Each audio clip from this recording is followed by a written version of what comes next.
discussion of boundary and interface conformal field theories. Okay. Thank you. Yeah, thank you very much for the invitation and the beautiful workshop.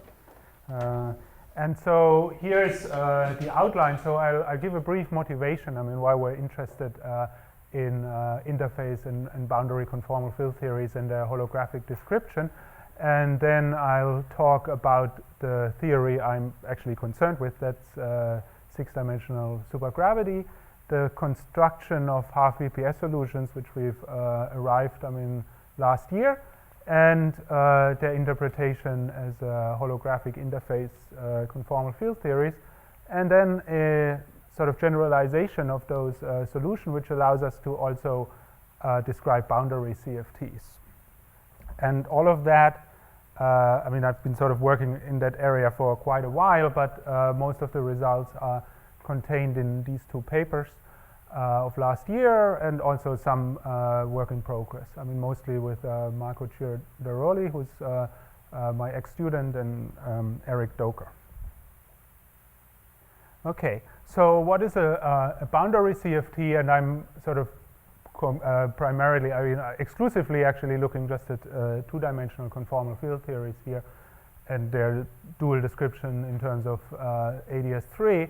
So a boundary CFT is a CFT living on a space with a boundary, as the name says, and say the canonical example is the half plane. We have boundary conditions. In the plane we would have two copies of the Virasoro algebra.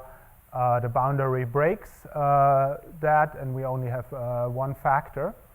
So we can map the half plane, say, to a semi-infinite cylinder, and say the boundary conditions which preserve that one half of the Virasoro symmetry can be encoded in a boundary state. So there are manifold applications. Clearly that is, the vacuum of open string theories would be described by that. D-branes are described by that, but also in condensed matter and statistical mechanics. Critical phenomena on a space with a boundary, or quantum wires, and etc. So the applications are manifold. So what is a so this was the boundary. So we basically have a CFT on one, on a half space.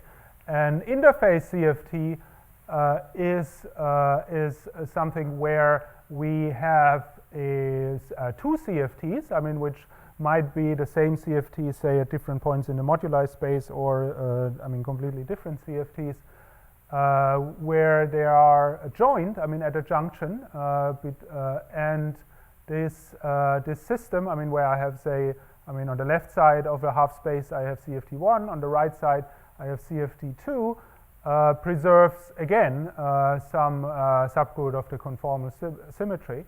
And so I have to impose, boundary conditions, say, which make the stress tensor continuous.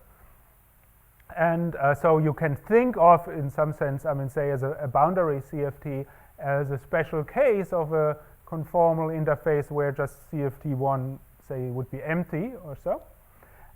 And it's also possible, to describe this interface setup actually as a boundary.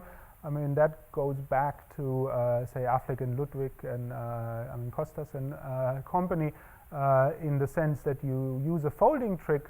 So you take these two CFTs, you fold them on top of each other, and then the, say, a conformal interface theory would then be conformal boundary theory on the tensor product of the two CFTs.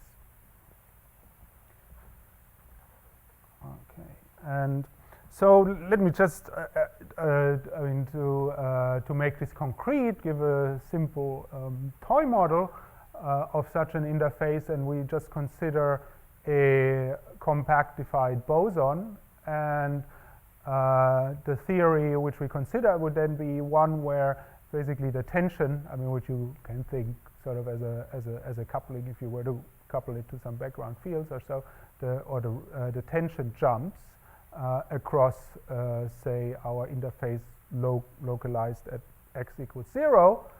And so we can rescale the boson, and then we would have, equivalently, theory where the radius, I mean the compactification radius of this boson jumps. So there's I mean R plus and R minus, I mean depicted here. If you fold this, then we would have a theory of, I mean a boundary conformal field theory of these, I mean two bosons, so on a torus, and there can be then different conformal boundary conditions which you can basically interpret as defining d-branes on a torus. And so in particular, I mean one possible conformal boundary conditions would be where I could think of the conformal boundary conditions defining this interface theory as basically defining, say, a D1 brane in the 2 torus. I mean a one-dimensional D brane in the 2 torus, say with this diagonal embedding. And using the language of a boundary conformal field theory, one can calculate certain observables, I mean like correlation functions, but also, for example, the so-called G factor, I mean which in the language of the boundary state is simply the overlap with the closed string vacuum, and that is related to the so-called boundary entropy, I mean introduced by Affleck and Ludwig.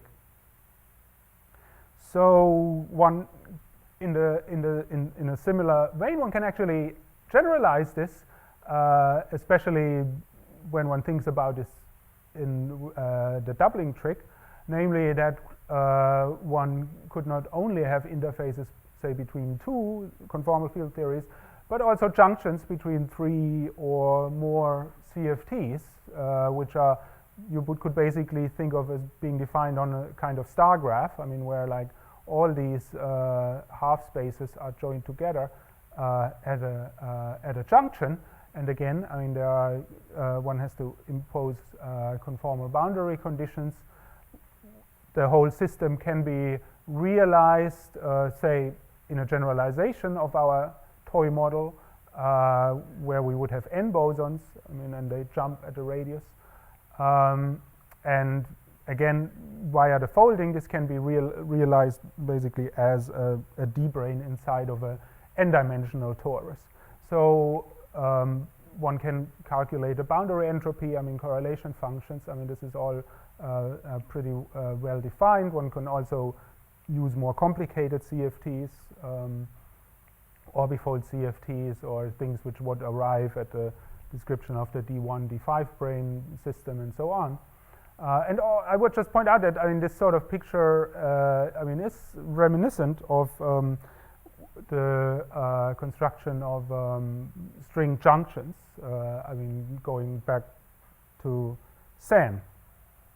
So, okay, so this was all the CFT side, and there is basically a way of describing at least certain interface conformal field theories holographically, and that sort of goes back to I mean what we called I mean quite some time ago the Janus solution. So I just quickly review that, I mean, for people who are not familiar with that. And so the idea is that say I mean in D+1 dimensions we just consider say I mean ADS I mean gravity in with a negative cosmological constant, and just add a massless scalar, which you can think of as the dilaton. And so the conformal symmetry, I mean, is the isometry of ADS D+1. And so what I do is I use an ansatz where I slice the ADS D+1 in terms of ADSD, and basically one slicing coordinate, and make then the dilaton dependent on the slicing coordinate too. For, say, a constant dilaton, this function f is simply cos squared, and you just get a, I mean, maybe not so familiar coordination of ADS D+1.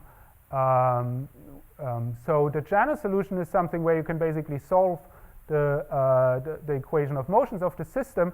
And so what happens, instead of the dilaton being just constant, it's sort of a deformation where the dilaton has some non-trivial dependence on this coordinate x. But when x goes to plus or minus infinity, it approaches 2 different constant values. also the metric, I mean, asymptotically sort of still behaves like Cauchy square.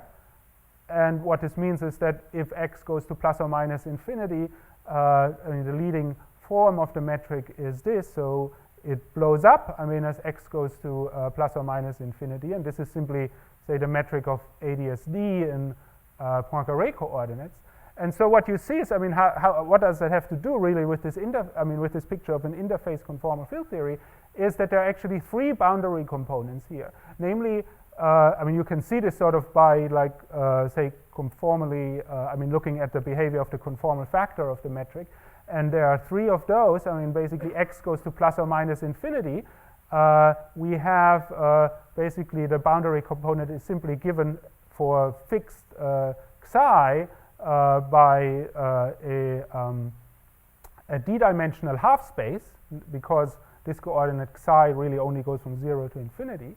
So there are two t-dimensional half spaces. There is an additional boundary component where psi goes to 0. I mean, that's the boundary of ADSD. And this is a d minus 1 dimensional interface. And basically what happens is that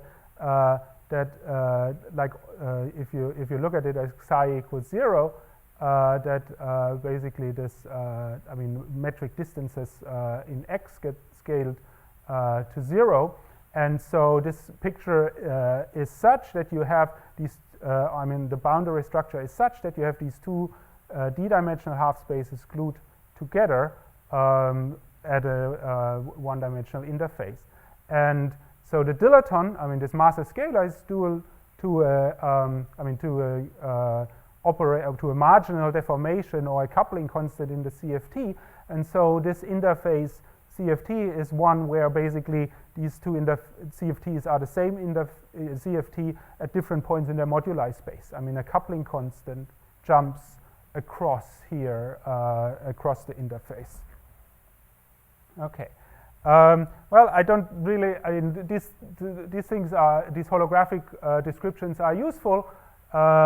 Say one can actually calculate, say, the entanglement entropy and the boundary entropy holographically. I mean, following Ryu and Taganayagi. This simple Janus solution has a feature that it actually, I mean, is perfectly acceptable. I mean, it's even been shown that it's stable, but it's not supersymmetric. I mean, basically, if the varying dilaton alone, I mean, means that, say, the dilatino variation really is non-zero for all supersymmetries. So the goal, basically, I mean, of the talk is that we can find generalizations of this solution which actually preserve some supersymmetry. Also, that can we find holographic duals which do not just describe an interface but also junctions. And thirdly, can we find holographic duals which describe a boundary conformal field theory?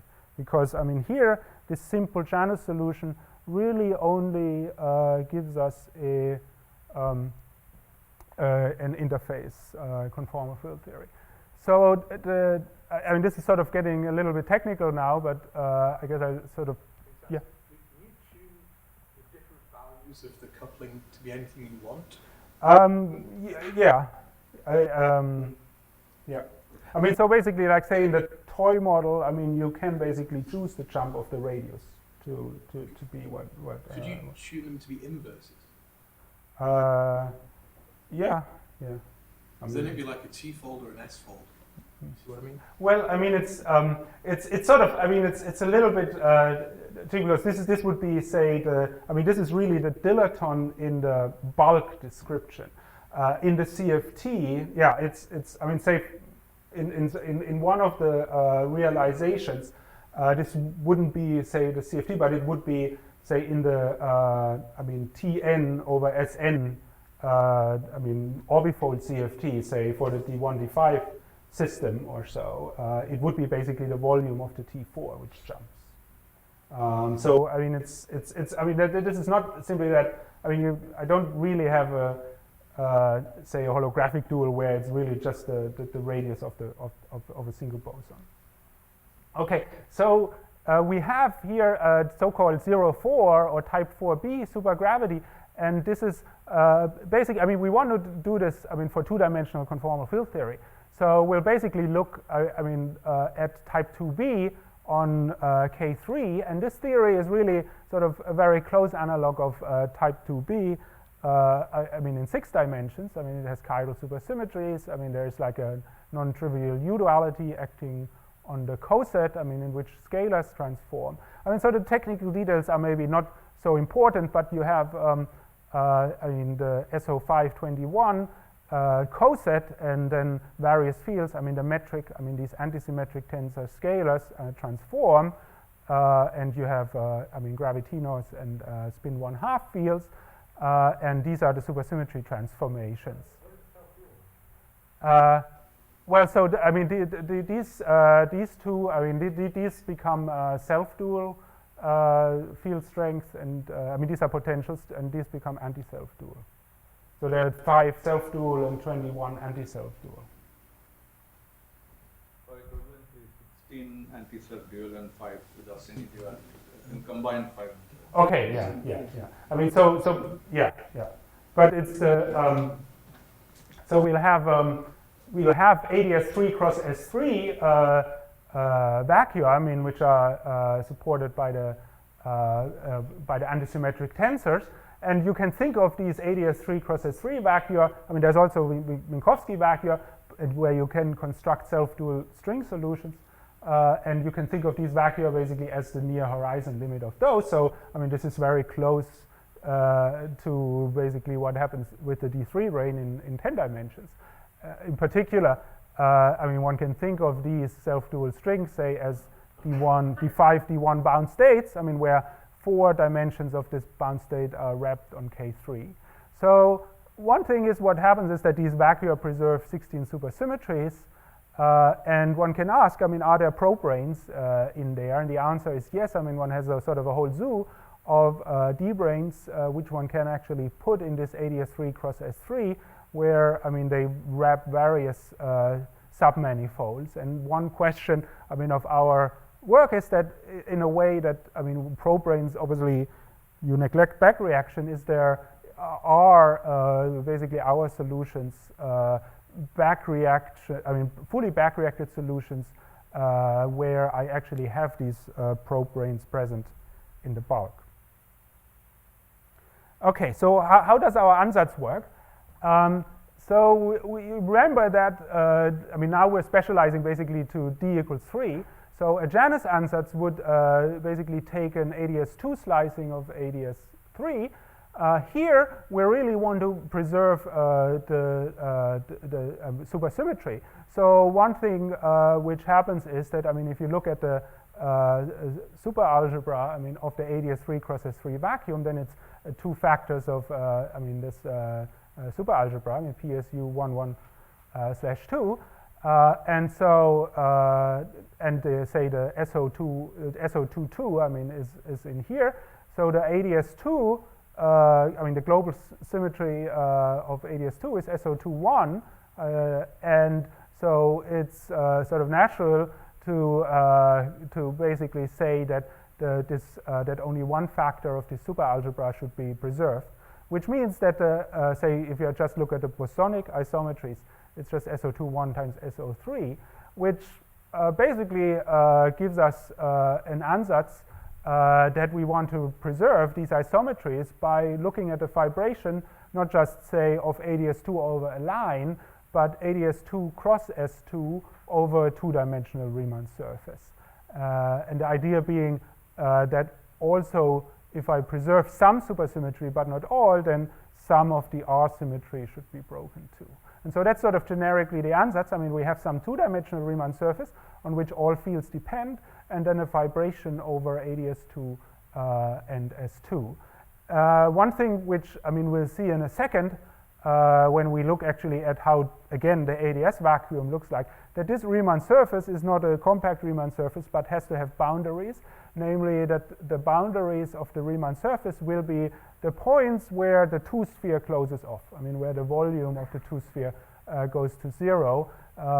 Furthermore, they basically have to have punctures, namely that we want to actually get the ADS3 asymptotic regions, and those are places where the ADS2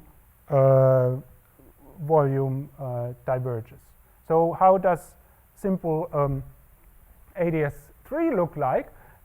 So here we'll basically take the Riemann surface sigma simply to be the strip, and so we have a coordinate x and y, and the metric factors are simply cosh, I mean like it was before, and cosh x and cosh squared x and sine squared y, and this basically this conformal factor is set to 1, and so you see that this basically, I mean the x coordinate together make the ADS3, just like in the Janus solution, the y coordinate with the S2 makes a 3-sphere. So in particular you get again this picture that the half spaces are reached at these points on the Riemann surface where this metric factor blows up. Yeah, so x goes to plus and minus infinity. On the other hand, on the rest of the boundary, I mean apart from these 2 points, we have that the volume of the 2-sphere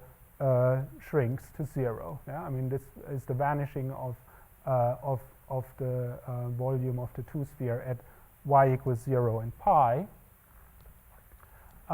So we have now we have obviously we described this 0-4 supergravity, so we have to basically make an ansatz for all the other fields. So we'll have which is consistent with this vibration, and the spell checker really wanted to make this vibration, but I caught it at the end. We take the antisymmetric tensor potentials, I mean to basically have support on the ADS2 and the S2.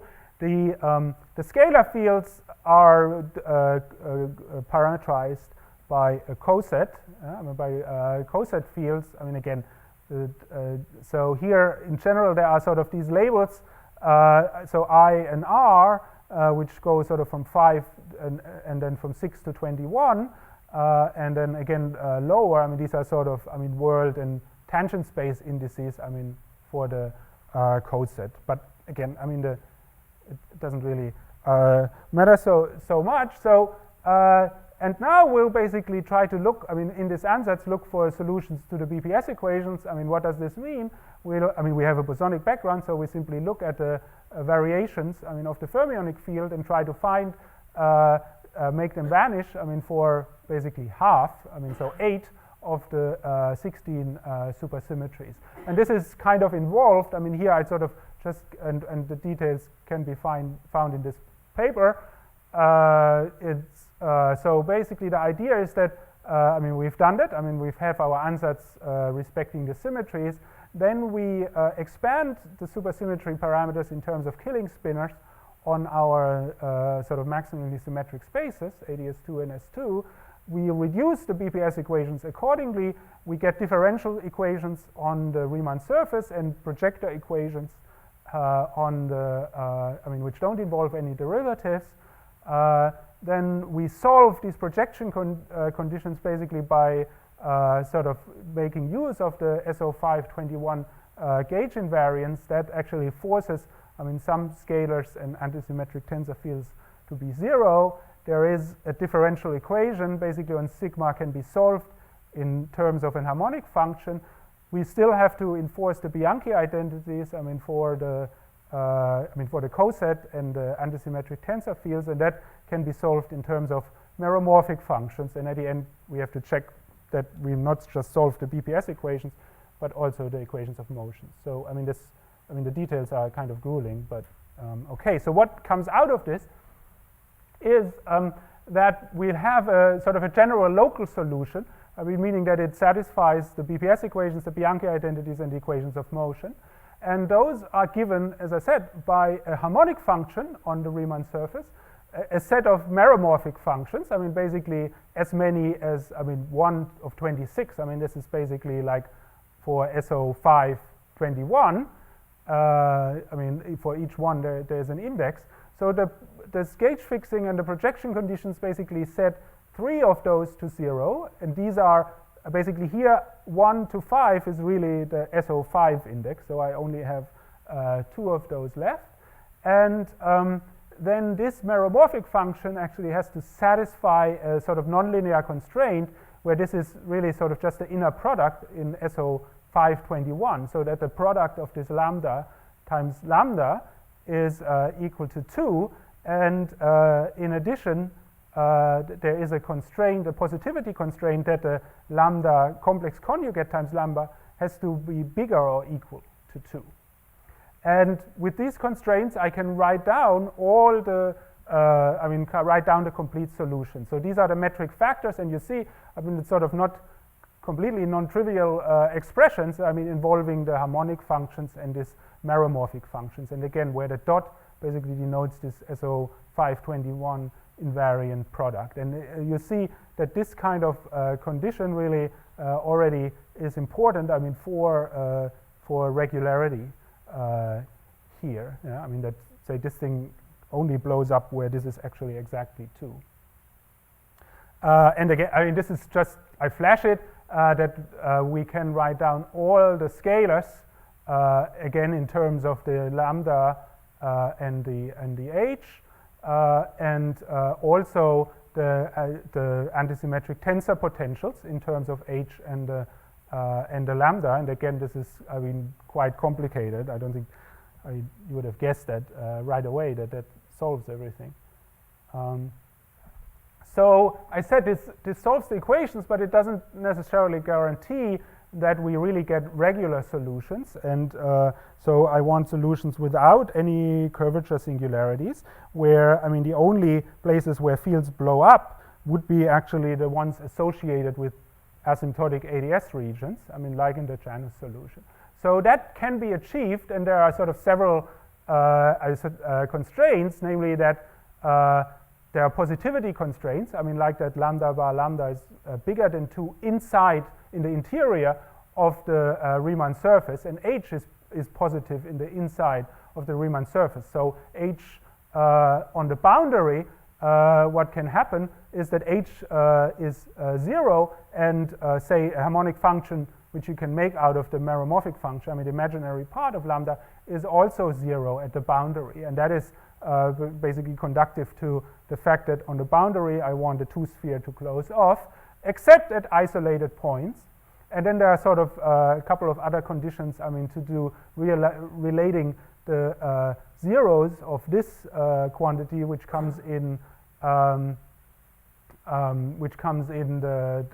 antisymmetric tensor potential, to the to the zeros of the h and so on. This is, again, I don't really, I don't think, you have to sort of take that a little bit on face that works. Now it's this constraint, this quadratic constraint on these meromorphic functions is a little bit inconvenient. Namely because it's nonlinear, but one can actually solve it sort of using a light cone parametrization. So I single out, two directions. One in the SO5, one in the SO21, 2 and 6, and then I can express these meromorphic functions in terms of a new set of meromorphic functions. And that actually, the point is that this automatically solves lambda dot lambda is equal to 2, and the regularity conditions on these lambdas then enforce regularity conditions on these L's and boundary conditions. So what is the simplest choice? So we want H to vanish on the boundary, and we take here our simplest case, which is the half plane or the disk as our Riemann surface. So there's one boundary component, and so for the half plane we can simply take this harmonic function h to be a superposition of simple poles, and that, then if you work it out, guarantees that this, as long as these residues Cn are positive, guarantees that h is positive inside, in the upper half plane, it vanishes on the boundary with exception of isolated points, I mean, where these simple poles are.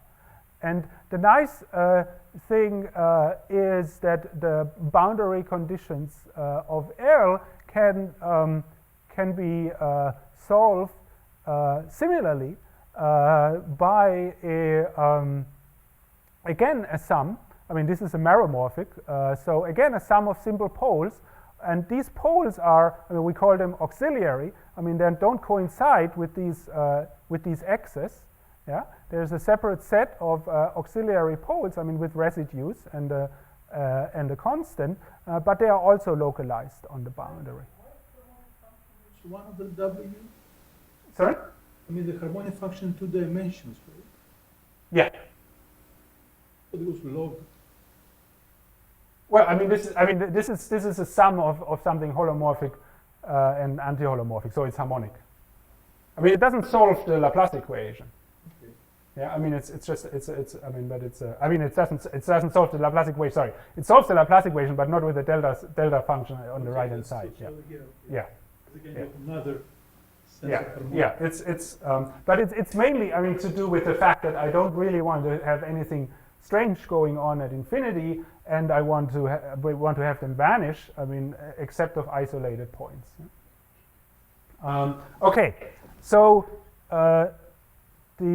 so you have to be careful because this L6, I mean, appeared in the denominator in our light cone representation, and so I have to require that if I take the derivative of h, I mean, which would also be a holomorphic function, and L6, that actually they have common zeros. And what this means is that I can basically engineer L6 such that it has, I mean, the poles I want, I mean, which means that they have, all these L's have the same position of the auxiliary poles, that it has, that basically the zeros are such that they are,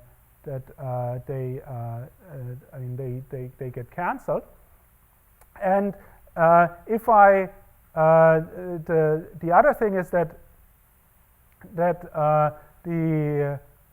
I don't really want to have an extra 0 for a 6 at infinity, and that actually, or I mean, basically I want to write the L6 just like all the other L's with the same number of poles, but if this is given in this form, this actually relates the number of auxiliary poles, I mean, this was the number of y's I had, to the number of poles of h, which is n. Yeah? So, I mean, again, this is somewhat technical, but what is the physics here? So the poles of this function h, I mean, have, I mean, a great physical significance. Namely, they are the places where I get, again, this asymptotic ADS space. So if I basically use these parameterizations and I go close to one of these x's near the boundary, yeah, and say use this coordinate, then the metric will look like this. And this is simply a sort of a polar coordinate way of writing the same kind of geometry I had for the Janus solution. So namely, I mean, if I make an exponential map, then I have x go to infinity, which gives me my ADS boundary. I produce a 3-sphere, yeah? And I have a charge. If I integrate, I mean, the antisymmetric tensor field on this asymptotic 3-sphere, which is a 2-sphere times, say, this cycle, I mean, this is then a closed cycle, I get a charge which is can basically be obtained by, I mean, integrating this harmonic function and its complex conjugate around this cycle. So these are then the physical parameters, the charge, which is actually associated with the basically with the kind of self-dual string I'm talking about. I mean, whether it's like the, say, the D1, D5 brane, or basically a U-dual of it. I mean, the charge determines that. So we can get our holographic interface solutions this way, and that we do simply by taking n equals 2. So this means there are 2 poles of H, which means there are 2 asymptotic ADS regions. Yeah, so X here, these brown dots are the poles. So that I mean, our regularity conditions implied that the number of auxiliary poles was also 2. So basically, I parameterize now this solution by these 2 poles, by the position of these 2 auxiliary poles, and by the residues, I mean, of the harmonic and meromorphic function. So what happens is, I mean, I can map this half plane to the strip, I mean, where basically these 2 poles get mapped to x equals plus or minus infinity, and so I'm basically back to the Janus solution. It's a little bit more complicated, I mean, in the sense that I have all these charges, QA, but if you basically looked, I mean, before here, this is really the ADS radius, and it's direct, I mean, it's sort of a renaming, I mean, just there are some numerical factors, I mean, to the charge. And so what this means is that we basically have this charge, and the central charge, or the ADS radius of the CFT is given basically by the product of these charges. There is not just one scalar, but this whole coset, and what happens is that, I mean, when I approach the ADS boundary, it approaches, I mean, 2 values, say this V plus and V minus, but one has to be a little bit careful, because what happens here is that we basically have an attractor mechanism. I mean, not all scalars their values are really free. Some of them are fixed simply by the charge vector. I mean, these are attracted scalars. So these, I mean, because the charge by charge conservation, I mean, is the same. I mean, for both regions, these really do not jump. I mean, they are fixed at their attracted value. The others can jump, and that's basically what gives us our interface or Janus solution in this context, that these free scalars can jump, and this should be not equal here. Yeah, sorry. And so just a simple picture, I mean, where if I sort of truncate a theory, just say to one attracted and unattracted, so basically this one wouldn't jump. I mean, if x goes to plus or minus infinity, this one jumps. And the in general, I mean, I call this now the dilaton, but this would be some combination of these scalar and the coset, would be dual to a dimension 1,1 operator. And so we'll have this setup again, that we'll have a CFT, and this is a different x. I mean, this is really now the picture of the boundary, so one half space and the other half space. And basically at one half space, it's deformed by basically I mean, it's related to the value of the scalar by 2 different sources for this dual operator. And so it's, again, a jump between theories at different points in their moduli space. Interestingly, and I mean, you can look this up in a paper. I mean, in one variant of this solution, I mean, which is sort of not the full 6-dimensional supergravity, but basically sort of the universal sector, which you just get by looking at the 10-dimensional fields and not caring about a K3. We were actually able, I mean, to use these solutions to find an exact match of the boundary entropy, I mean, both calculated in the CFT for this, basically for this orbifold CFT, which would describe the, I mean, say D1, D5 system, I mean, at the orbifold point, and the holographic description of the boundary entropy, I mean, using the methods of Ruin Taganayagi, I mean, to holographically calculate the entanglement entropy and and reading off the boundary entropy from this, which incidentally, I mean, doesn't work for the non-supersymmetric case, which is kind of interesting. Okay, so how do, I mean, so one question was, I mean, so we can look at interface these, CFTs which actually preserve supersymmetry. What about the junctions? Well, I mean, so we have now harmonic functions. I mean, so it's very easy to simply take, instead of 2 poles, take a harmonic function with n poles.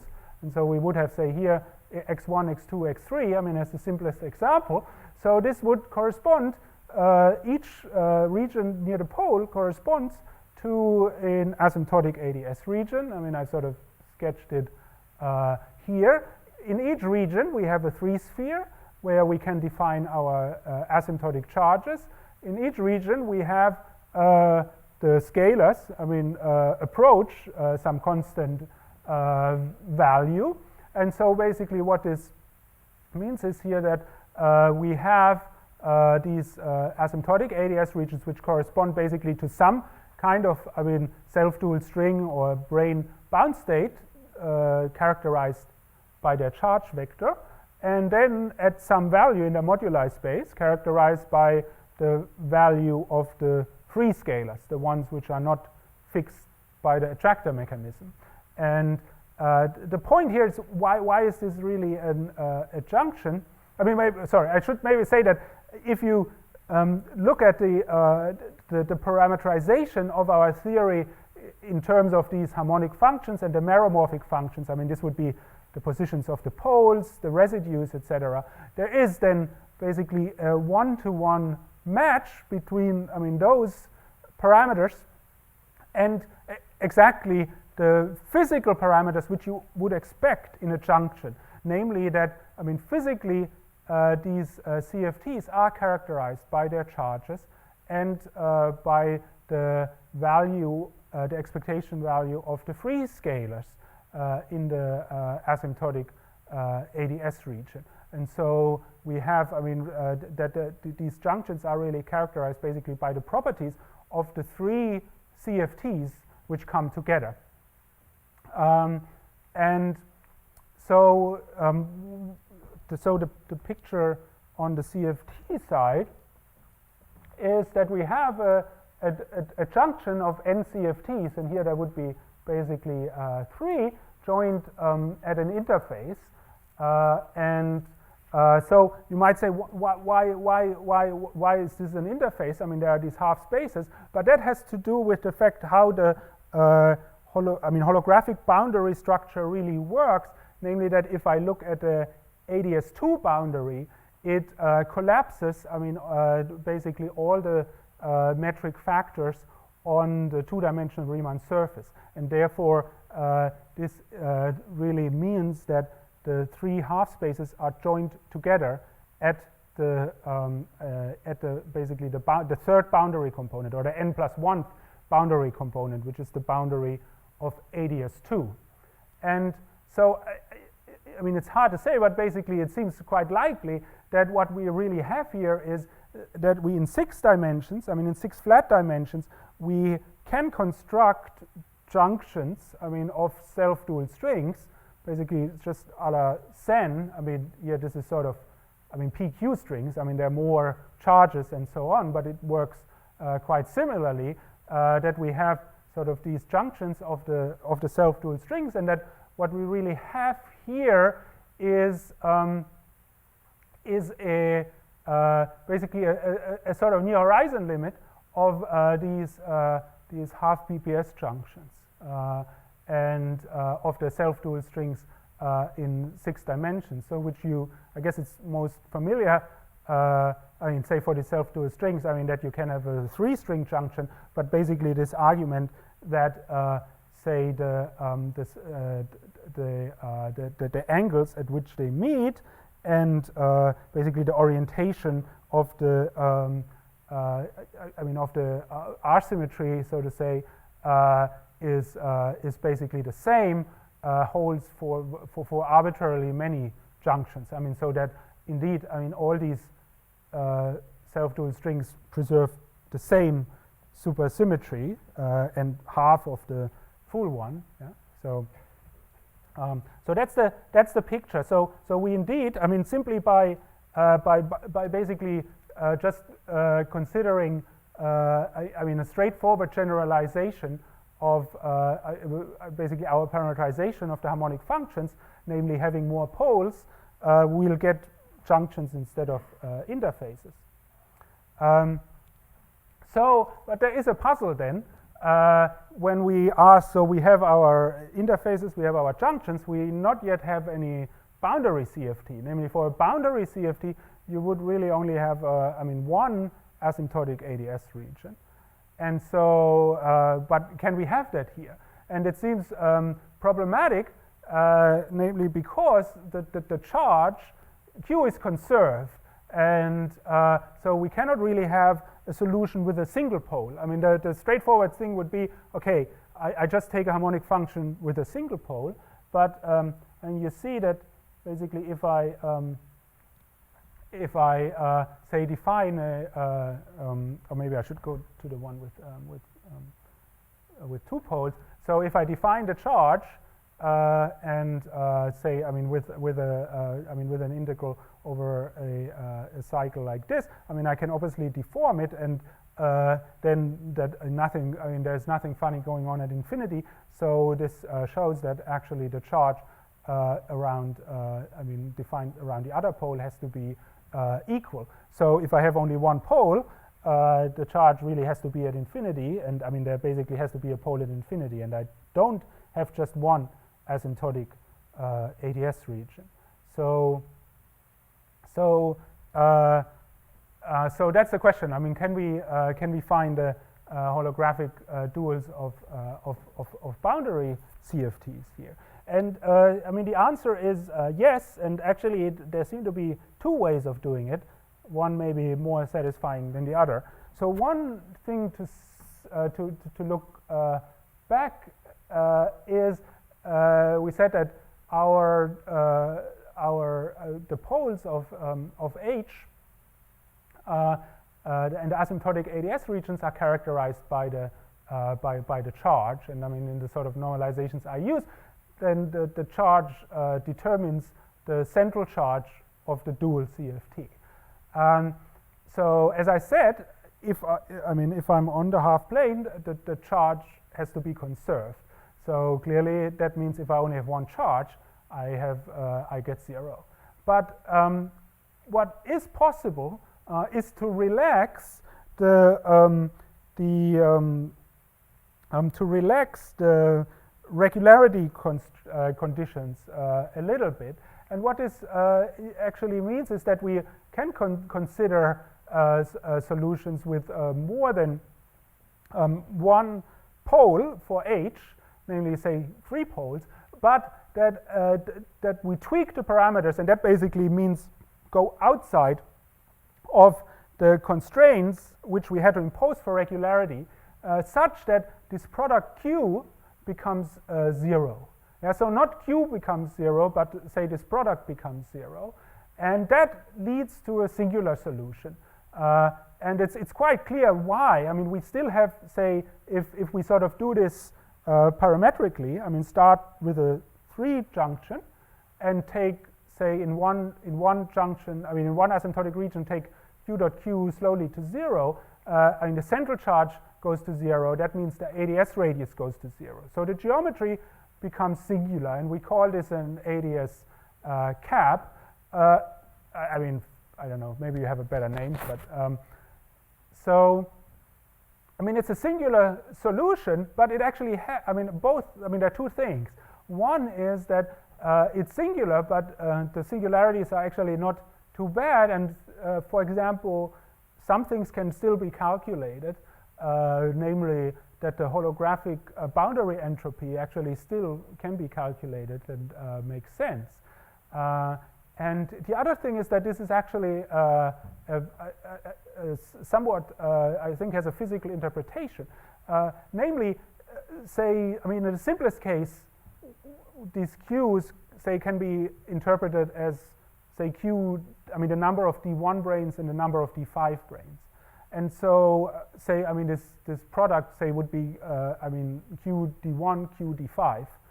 And so taking this to 0 means that I'll take either the number of 5 branes or the number of 1 branes to 0. So that, is a singular thing because it doesn't have, many degrees of freedom. It's not making a finite radius ADS space. So, but basically, if I have 3 charges, I could have sort of a setup like this, where I actually start out with a junction where I say have a D1 brane and a D5 brane, and the charges are such that then I can make a D1, D5 brane bound state, which makes an asymptotic ADS region. Because it has Q dot Q non-zero.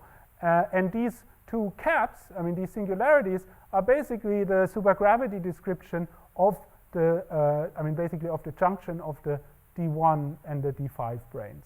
So this is one way to do it, but it's obviously not, satisfying, because obviously, this is a singular, so we cannot trust supergravity anymore. But I should say that, some of the constructions of the boundary CFTs, say due to Taganayagi, in some sense go beyond the supergravity too, by putting in sort of a brane ad hoc and cutting off the space.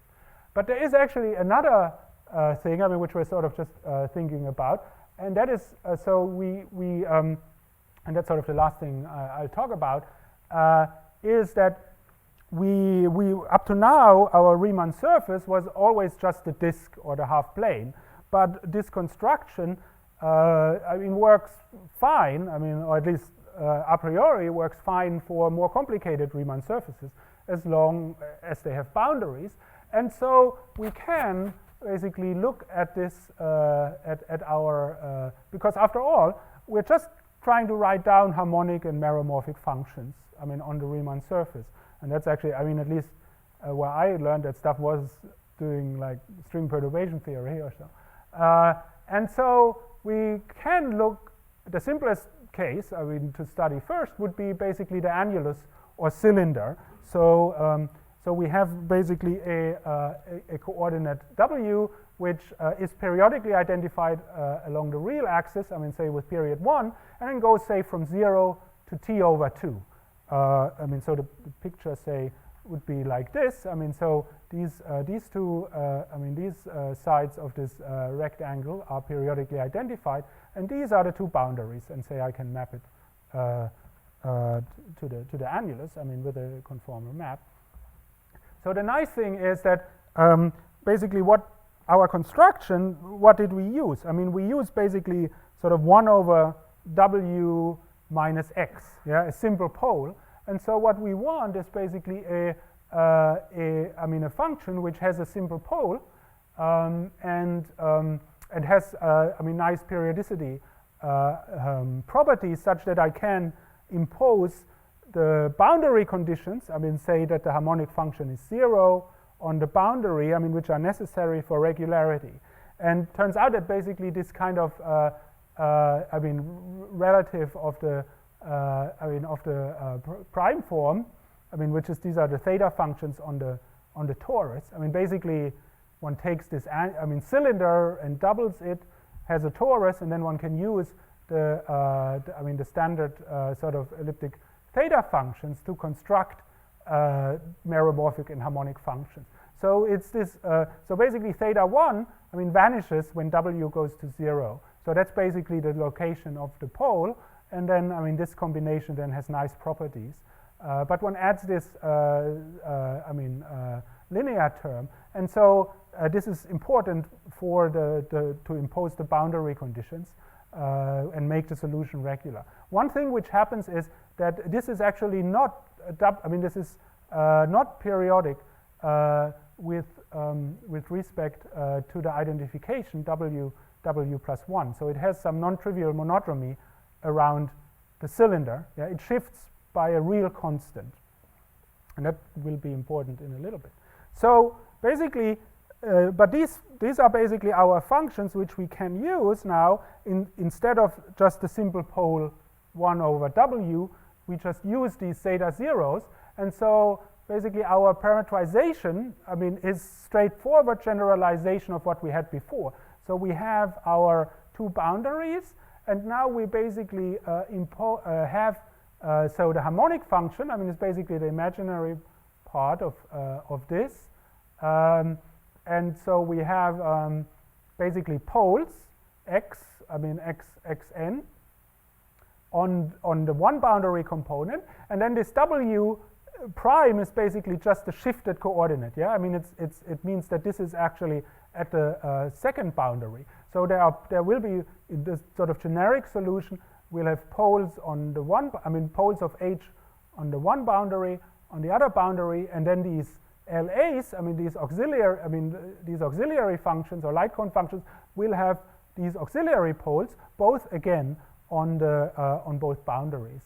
And so it turns out that basically imposing the boundary and regularity conditions, you have to make sure that, say, you can impose this easily on one boundary, say that the functions vanish, but then you have to worry about what happens on the other boundary, and that fixes basically the number of poles of H, meaning the number of asymptotic regions, are related to the number of auxiliary poles, and in a slightly different way than on the half plane. But nevertheless, so this would be sort of a generic solution for the annulus.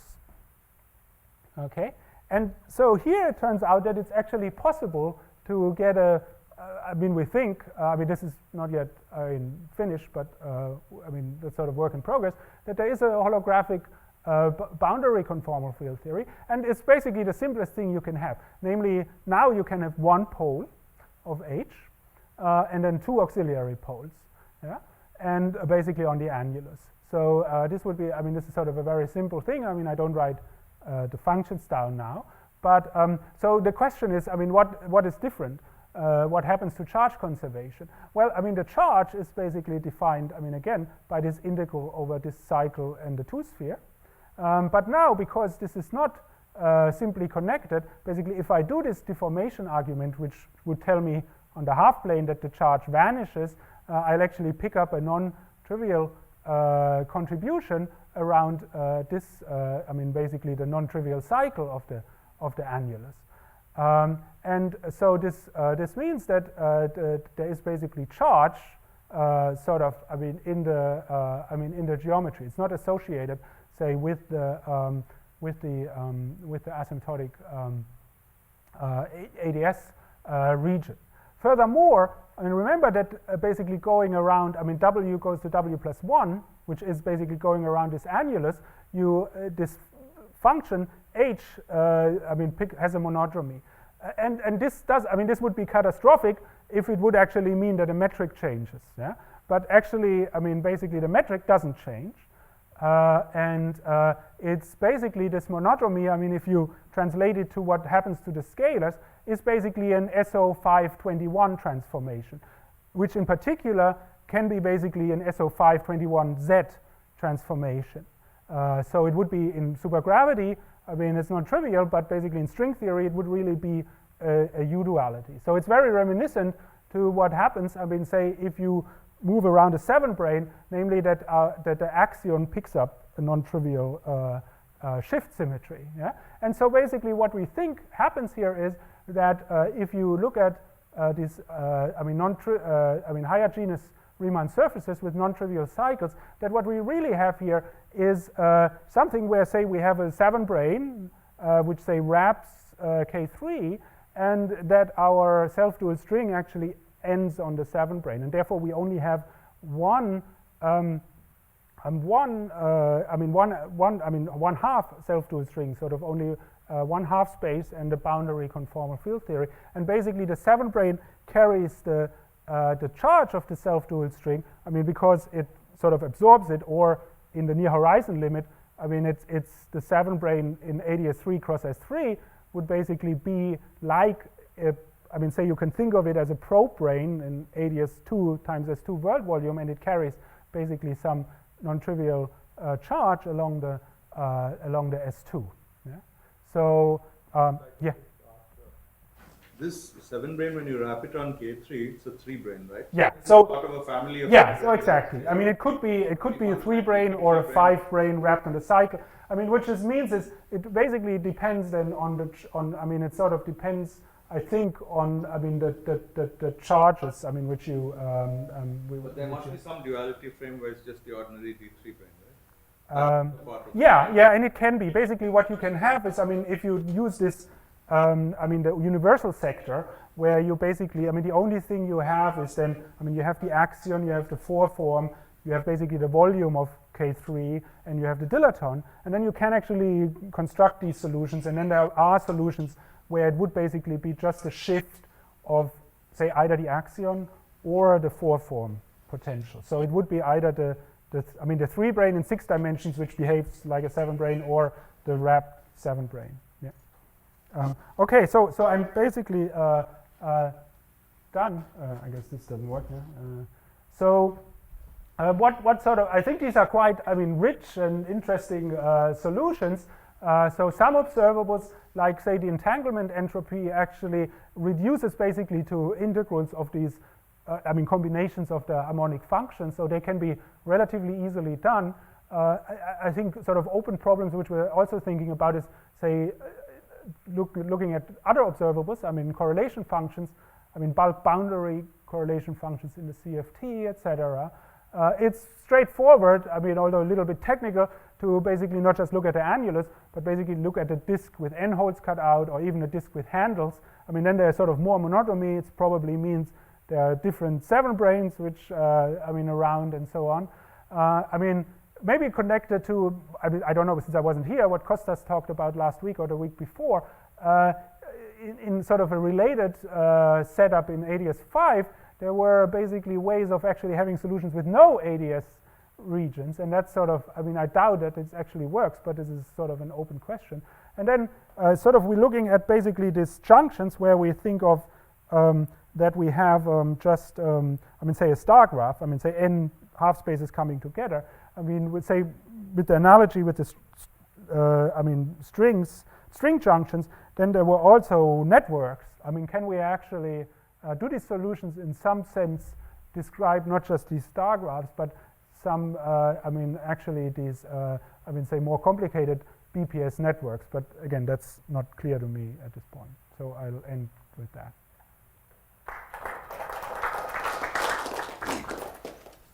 Questions? You know, many years ago, Dasgupta and I showed that type 2b on K3 is dual to an M theory orientifold, which is really M theory on a 5 torus. Okay. And then it acquires 16, it has orientifold plane, so analog orientifold plane, Okay. and 16 M5 branes in the vacuum. Very much like a string theory orientifold. And Witten also did this. And in this picture, you can, so your self-real strings, for example, come from 2 branes, M2 Okay. branes stretched between the 5 branes. Your junctions are bound states of the Okay. M2 branes. So you think how would this lift? And I was just wondering, Okay. yeah, it's not even a lift. It's just it's dual. It has the same SO521. It's just Okay. It's just a U-dual description of the same 6D. So basically, if you take this solution, and then how would it actually look like in the Your solutions clearly can be, in fact, maybe there's nothing to do. Maybe it's the same supergravity in 6D. So Okay. But it might have, it might because have a nicer physical. okay, that's very. I mean, that's. I think I would be happy. I mean, that actually. I mean, I wasn't aware of it, so maybe we can. You can tell me about it, or we can have a look. You look at the RG flow. Sorry. RG flow of your of the boundary homomorphism. Can you do that? Well, I mean, not really, because here basically the scalars, I mean, they're all marginal deformations. So I have basically, I mean, even in the simplest channel setting, you have basically 2 CFTs which are at different points of the moduli space. I mean, they're marginally Do you deformed. think you can construct more general solution? Well, only excellent. Yeah, I mean, that's something also where, I mean, I think it's possible. Yeah, I mean, if you look at the relevant deformations. G function theorem for boundary. Oh, okay. 13. I mean, the problem is that, I mean, the nice thing about this is really that these are sort of exact solutions, I mean, which are actually very simple. Whereas if you look at, I mean, say the RG flow, you would really have to solve again. I mean, the full supergravity now with, I mean, other fields turned on, I mean, which would say correspond to relevant deformations. And I think that's, I mean, that's hard because, I mean, we could only do this because we were solving the BPS equations. I mean, say the non-supersymmetric channel solution, the only thing I know is basically the simplest. I mean, because I cannot solve the equations of motion. But here I found basically because I just solved the BPS equations, I could actually express everything, I mean, it's sort of the usual story, express everything in terms of harmonic functions. So I mean, I think it's sort of, in principle, I think it's a very interesting question, but in practice, I think it's probably hard. But I mean, I thought this is I mean, if you sort of try to find these solutions from the beginning, I mean, that's maybe hard too, and it was possible. So I don't know, maybe it's possible. Okay, let's thank the speaker again.